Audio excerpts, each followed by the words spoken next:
অনেক বছর ধরে নূহ আলাইহিস সালাম মানুষকে একটাই কথা বলেছিলেন, আল্লাহ ছাড়া আর কারো ইবাদত করো না। কিন্তু মানুষ শুনেনি। তারা হেসেছে, বিদ্রূপ করেছে, বলেছে এ লোক পাগল হয়ে গেছে। তবুও নূহ আলাইহিস সালাম থামেননি। দিন রাত প্রকাশ্যে গোপনে তিনি দাওয়াত দিয়েই গেছেন।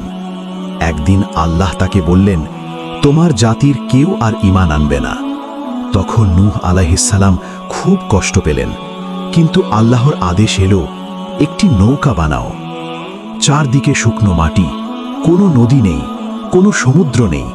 তবু নূহ আলাইহিস সালাম নৌকা বানাতে লাগলেন। মানুষ হাসত, তাচ্ছিল্য করত, নৌকা বানাচ্ছ, পানি কই? নূহ আলাইহিস সালাম শান্তভাবে বলতেন, আজ তোমরা হাসছ, আগামীকাল বুঝবে। আল্লাহর নির্ধারিত দিন এলো। আকাশ থেকে বৃষ্টি নামল, মাটি থেকেও পানি উঠতে লাগল। নূহ আলাইহিস সালাম বললেন, সব বিশ্বাসীকে নৌকায় ওঠাও। পশু পাখিও উঠল, জোড়ায় জোড়ায়। পানিতে ডুবে যেতে লাগলো সব কিছু। পাহাড়ও আর বাঁচাতে পারল না। নূহ আলাইহিস সালাম তার ছেলেকে ডাকলেন, বাবা, আমাদের সঙ্গে ওঠো।